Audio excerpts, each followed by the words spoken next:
पुष्पराज झुकब ना साल। होली तू खेले आइला जाइबा पिटाई, गली से भागो ना तो लोला कुचाई। पुष्पा के ते फूल समझले बड़े का पुष्पराज होई झुकब ना साला, रंग डाले में आज रुकब ना साला।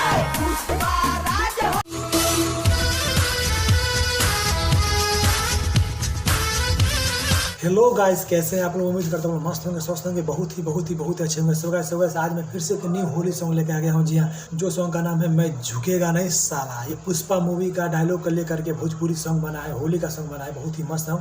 जो सॉन्ग को गाए हैं गोलू गोल्डन जी और मैं गोलू गोल्डन जी का फर्स्ट बार सॉन्ग पर रिएक्शन करने जा रहा हूँ, तो बहुत मजा आने वाला है। सो गाइस चलिए कुछ गाने के बारे में जान लेते हैं। तो गाने का नाम है मैं झुकेगा नहीं साला और सिंगर है गोलू गोल्डन, नेहा राज। लिरिक्स लिखे अर्जुन शर्मा, म्यूजिक दिए हैं दीपक दिलकश। कंपनी लेवल से आया, आदिशक्ति फिल्म से आया है। तो चलिए कुछ और जान लेते हैं। तो जैसे कि मैं आप सभी को बोला था कि जो भी मेरा वीडियो देखेगा और 10 कमेंट और लाइक और मैं वीडियो शेयर करेगा, मैं उसका नाम लूंगा। तो चलिए शुरू कर दे बिना किसी देर की मस्त रिएक्शन, टकाटक रिएक्शन। आदिशक्ति फिल्म्स। देखलस का रे ना सरकार मूवी बोला था यार। देख देख देख ए सरकार देख के हॉस्टल ए का ते देख के हमरा के हंसले है ना। हाँ ते देख के हमरा के हंसले है, हम पसंद बानी ना। जाइबे कि ना? एक बेर रंग लगा ली। भगले कि ना? बड़ा रंग लगाए खातिर औला बौला भइल बड़े। देख ली भाई तो मुंह है कुछ दी। पुष्पा बाल गिरने लगा यार, पूरा सेटिंग वगैरह किया हुआ है। पुष्पा पुष्पराज झुकब ना साला। पूरा पुष्पा का डायलॉग बना है। Mixed by मेरी माता मनोज मिश्रा। होली तू खेले आइला जाइबा पिटाई, गली से भागो ना तो लोला कुचाई। का देख पगलाई मुंह बका। पुष्पा होली तू खेले आइला जाइबा पिटाई, गली से भागो ना तो लोला कुचाई। हाँ बुझल? भांग खोइले बानी लेकिन थूकब ना साला। पुष्पा पुष्पराज साला झुकब ना। भगवे की करबे एक्टिंग। पुष्पराज होई झुकब ना साला, रंग डाले में आज रुकब ना साला। कोई भी मूवी को उठा करके ये सॉन्ग बना दिया यार। सॉन्ग बना पुष्पराज झुकब ना साला। मुझे अच्छा लग रहा है सुनने में। मॉडल भी ठीक है। गोलू गोल्डन का बात करें तो यार इनका पर्सनैलिटी अच्छा लग रहा है, डांस भी बहुत अच्छा लग रहा है। साउथ वाला का तरह कॉपी किया हुआ डांस। हमारा डर नहीं खेरे, कुछ कर ना पाई तोर बात।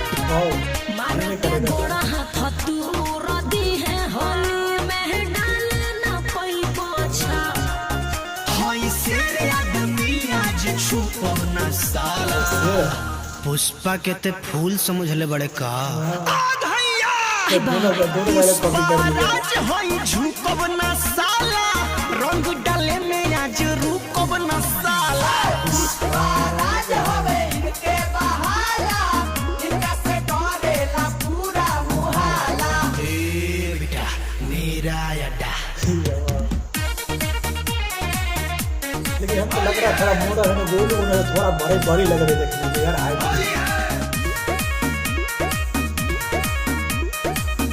गोलू गोल्डन का पर्सनैलिटी बहुत अच्छा है, हीरो की तरह। देखले बानी आज अलू अर्जुन के फिल्म, लागे ओही जैसे सिखले बड़ा रंग डाले के इले।